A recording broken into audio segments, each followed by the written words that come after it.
IT에 관한 이야기를 가정시켜 전달해드리는 이인복의 IT 트렌드를 읽다 일상 IT입니다. 네, 안녕하세요. 이인복의 IT 트렌드를 읽다 일상 IT 시작합니다.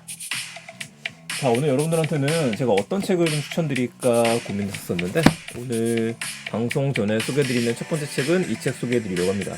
당신의 식당을 바꿔드립니다. 장사 생각을 바꾸면 인생이 바뀐다. 이경태, 정효영 지음 천그루숲에서 나온 책이에요. 여러 가지 판단의 순간이 필요하실 때가 있으실 텐데 굳이 장사가 아니더라도 그리고 식당이 아니더라도 여러분들 사업하시는데 도움이 되는 책이라고 생각합니다. 자, 짧게 광고 나왔고요. 바로 본방송 들어가죠. 자, 오늘 이야기 드릴 이야기 크게 두 가지 소식 준비했습니다. 둘 다 흥미로운 소식이 되실 거라고 자신합니다. 그럼 바로 시작하죠. 첫 번째 얘기입니다.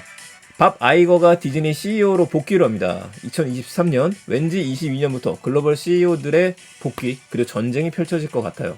스타벅스는 하워드 슐츠가 돌아왔죠. 이번엔 월트 디즈니의 밥 아이거가 돌아왔습니다. 마블맨이 아니죠. 그 디즈니맨이라고 할 정도로 디즈니에서 오랜 시간을 함께 했었던 분이었었고 정말 바닥부터 올라가신 분이거든요. 그래서 제가 존경 아닌 존경을 하기도 하고 예전에 밥 아이거 특집도 한번 방송을 했던 적이 있었어요. 다른 팟캐스트에서 2년 9개월 만에 돌아오게 된 건데 밥 아이거가 떠나면서 그 자리를 이었었던 거는 밥 차페크였습니다. 이분도 일을 못 하셨던 건 아니었는데 위기의 순간에 맞았었죠. 이거 뭐 왔자마자 코로나 터지기 시작했었죠. 디즈니 플러스 사업 벌리기 시작했었죠. 이걸 수습을 해야 됐을 텐데 관리를 잘 할 수 있을 거라 믿었지만은 어쩔 수 없었던 것 같습니다. 경영 위기는 오게 됐고 실적은 계속 떨어졌어요. 대표적인 OTT 서비스 디즈니 플러스 같은 경우에는 2조 원 가량의 손실이 생겼다 그러고요. 4분기 구독자는 증가하긴 했는데 매출로 이어지지는 않았다는 이야기도 있습니다. 이것 때문에 물러나게 된 거죠. 그러면 조직 개편도 한꺼번에 있어야 될 텐데요. 대표적으로 디즈니 플러스 총괄이기도 했었던 카림 데니엘 사장이 물러났습니다. 싹 날려버리고서 새로 시작한다. 이걸 봐야 될 것 같은데 제가 기대를 하고 있는 거는 이제 좀 제대로 된 영화와 드라마 디즈니 플러스에 나올 때가 되지 않았나? 그 생각을 한번 해보게 됩니다. 저야 뭐 마블을 워낙에 좋아하다 보니까 디즈니 플러스가 나오자마자 우리나라에 들어오기 전부터 보기 시작했었고 예전에 있는 애니메이션을 찾아보는 것도 기분이 쏠쏠하고 좋아요. 재밌어요. 그런데 요즘에 나오는 걸 보면은 솔직히 이야기해서 좀 형편없죠. 뭐 완다비전부터 시작해갖고 참고 봐줄 만한 것들은 있고 매력적인 포인트가 있는 것도 분명 있습니다. 개인적으로는 가장 최근에 끝났었던 쉬헐크 같은 경우에는 재밌었거든요. 근데 그걸 제외하고 나서는 이게 뭔가 밍밍하다는 느낌이 들어요. 최근에 많은 돈을 부어서 만든 영화도 마찬가지죠. 블랙팬서 2 같은 경우에도 뭔가 재미있을 것 같은데 중간에 끝나는 느낌? 아쉽다. 근데 이 아쉬운 거를 그러면은 자꾸 또 디즈니 플러스 드라마를 풀려고 하는 건가? 이 생각이 들기도 합니다. 아이언맨이 떠난 지 얼마나 오래됐는데요. 그렇게 오래됐는데 끝난 줄 알았는데 게임이 끝나지 않고 계속 되는 것들 좀 애매하긴 하죠.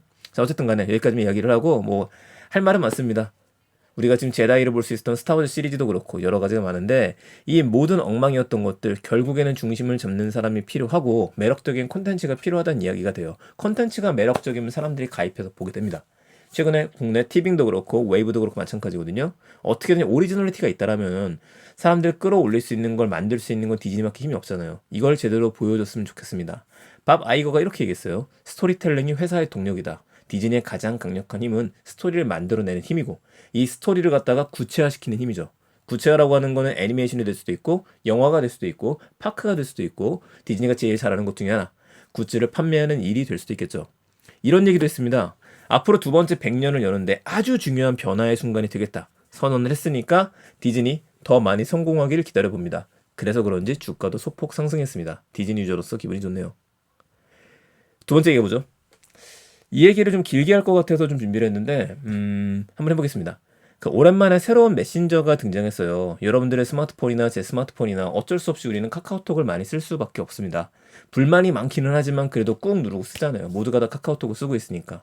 광고가 있더라도 그냥 꾹 누르고 써요. 모두가 쓰고 있으니까요.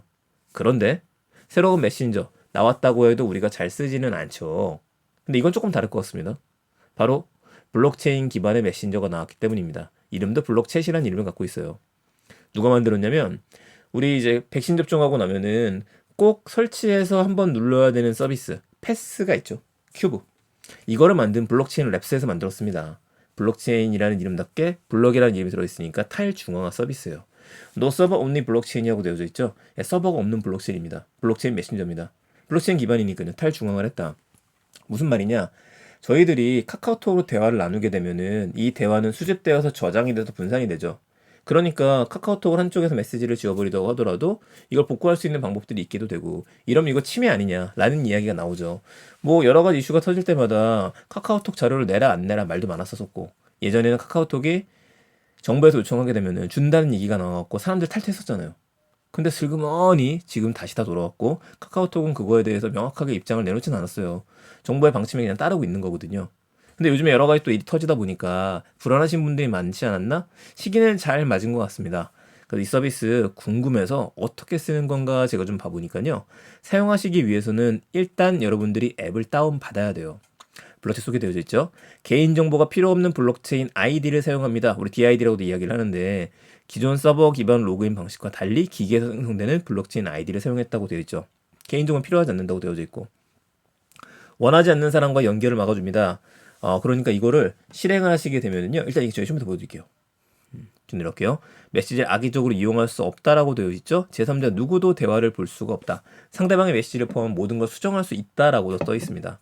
자, 메시지 악용하기 위해서 촬영하는 게 소용이 없습니다라고 되어져 있는데, 솔직히 이야기하면은 이건 제가 조금 헷갈려요. 무슨 얘기인지. 볼 수 없는 건 이제 오케이인 것 같고, 모든 걸 수정할 수 있어서, 그러니까 이거 수정할 수 있으면 이제 안 되는 거잖아요. 그러니까 믿을 수 없으니까 그런 얘기인가? 좀 헷갈리긴 합니다. 쭉 내려갈게요. 음성 통화 내용도 보호가 된다고 얘기를 하는데 이건 서비스가 되고 있진 않아요. 사용 방법 나와 있죠. 제일 처음에 블록체인 아이디를 만들고 요청을 보내는 걸로 되어 있는데, 제가 궁금하니까 한번 다운받아 봤어요. 여러분들도 원하시면은 오늘 블록챗이라고 검색해서 바로 앱을 다운받으시면 됩니다. 잠깐 보게 되면은 다운로드하고 나면 블록체인 아이디 만들기라는 버튼이 나와서 이걸 누르면은 바로 QR코드로 여러분들만의 아이디가 만들어져요. 카카오 클립에서 암호화폐 지갑 만들어 보신 분들이라면 이해가 쉬울 겁니다. 누르자마자 그냥 QR코드로 된 거 하나가 만들어지죠. 그리고 나서 다른 사람하고는 연결을 어떻게 해야 되느냐, 코드를 만들게 돼 있습니다. 초청 코드처럼 제가 이걸 누르면은 초청 코드가 나오고, 그 코드를 카카오톡 단톡방이라든지 다른 사람한테 전해서 이거 눌러주세요 라고 이야기를 해야 돼요. 그러고 나면은 서비스를 실행할 수 있죠. 우선은 대화만 가능하고 이미지나 파일 전송, 단톡방 기능은 12월 업데이트가 목표라고 합니다. 네, 우선 의견을 이야기하게 되면은 잘 될 것 같아요. 뭐 비밀 대화를 나누고자 하는 사람이 많을 테니까요. 근데 우려가 되는 거는 이렇게 되게 되면은 다른 사람이 모른다, 수많은 범죄에 쓰이지 않을까라는 점도 어쩔 수 없이 우려가 됩니다. 언제나 기술 발전은 명암이 있죠. 그래서 어쩔 수 없는 우려, 이거에 대한 대응도 필요할 거라고 봅니다. 블록체인 서비스 궁금하신 분들은 다운받아 보시고요. 저도 연결 코드를 만들어서 바로 공개를 해서 다른 분들하고 대화를 나눠볼까 했었었는데, 코드를 만들고 나서 60분 내에 수락하지 않으면 없어지더라고요. 이 부분까지 함께 확인해 보셔야 될 것 같습니다. 자, 오늘 IT에 대한 이야기 두 가지 소식이었습니다. 밥 아이거, 디즈니 CEO 복귀했다는 이야기, 블록체인 기반 메신저가 출시되었다는 이야기, 두 가지 기억해 주시고요. 저는 내일 또 더 재밌는 이야기들 가지고 찾아뵙겠습니다. 감사합니다. 일상 IT였습니다. 좋은 하루 되세요.